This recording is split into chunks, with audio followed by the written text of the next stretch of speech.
अस्सलाम वालेकुम रउआ के स्वागत बा भोजपुरी जुगाड़ू किचन में। तो आज हम मकई के ठेकुआ बनावे चल तनी। मकई के ठेकुआ बहुत अच्छा बहुत बढ़िया होखेला। चावल के आटा से भी अच्छा फूली फूली एकदम नरम ठेकुआ मकई के होखेला। तो देखी लो नी मकई के ठेकुआ बनावे खतरा हम 500 के करीब में हम मकई के आटा ले ले बनी। एमे डाले खतरा हम 250 से कम गुड़ बाटे तो गुड़ ले ले बानी। आ थोड़ा सा कम पड़ल बाटे तो चीनी ले ले बानी। तो गुड़ ऐसे ले ले बानी जे मकई के ठेकुआ गुड़े में अच्छा लागेला। तो देख लो थोड़ा सा कम बाटे तो हम चीनी भी ले ले बानी।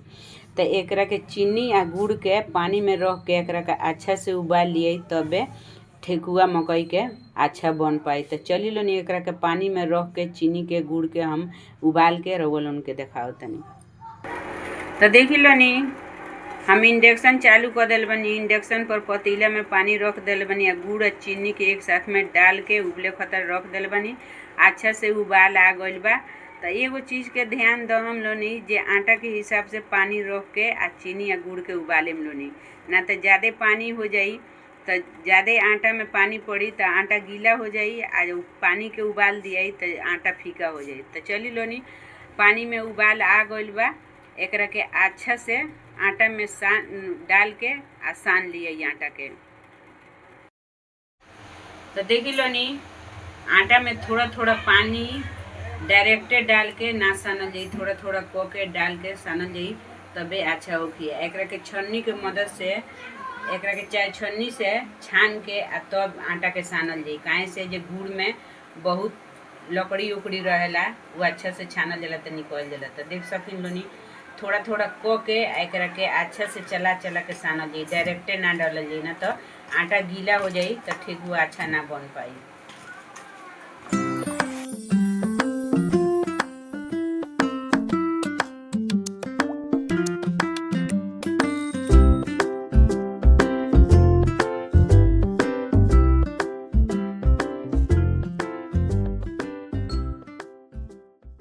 देखी लो नी गुड़ आ चीनी के पानी हम थोड़ा सा बचा कर रख ले बनी आटा के साने खतरा।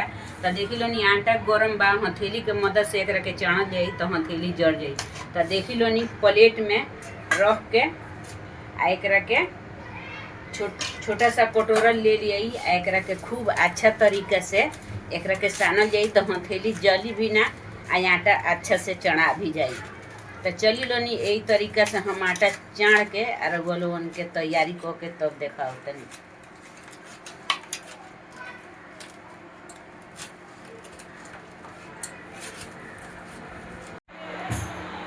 तो देखी लो नी ठेकुआ वाला आटा हम सान के कंप्लीट कर चुकल बनी। हम मकई के ठेकुआ बनाव खतरा इंडक्शन हम चालू कर दिल बनी। इंडक्शन पर कढ़ाई रख दिल बनी। कढ़ाई में रिफाइन डाल दिल बनी। रिफाइन अच्छा से गरम हो गइल बा। एकरा के सरसों के तेल हथेली में लगा के आ एक एक करके छोटा छोटा क के आ ठेकुआ का बना दिए। तो चली लो नी हम बना के देखाओ तनी।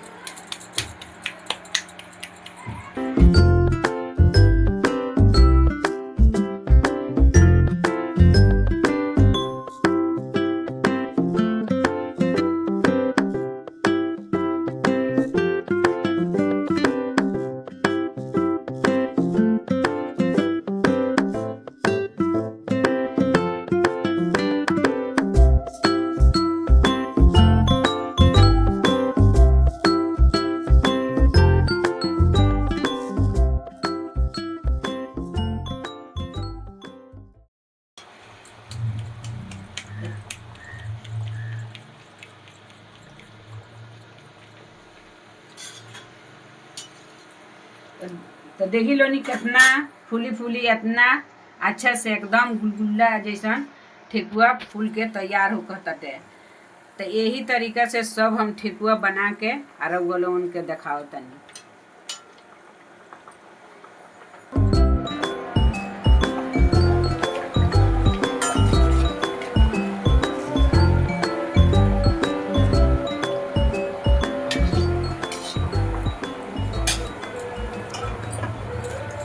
तो देखी लो नी मकई के ठेकुआ एकदम अच्छा तरीके से बन के कंप्लीट हो चुकल बा। तो जाना जाना तरीका से बतानी वो तरीका से मकई के ठेकुआ बनाई लो नी आ खाई लोनी, बच्चा के खियाई लोनी। हमार वीडियो अच्छा लगल है तो वीडियो के लाइक करके चैनल के सब्सक्राइब करे, नया नया तरीका सीखबई तो कमेंट करे लोनी। अगले वीडियो में मिले, मन ला।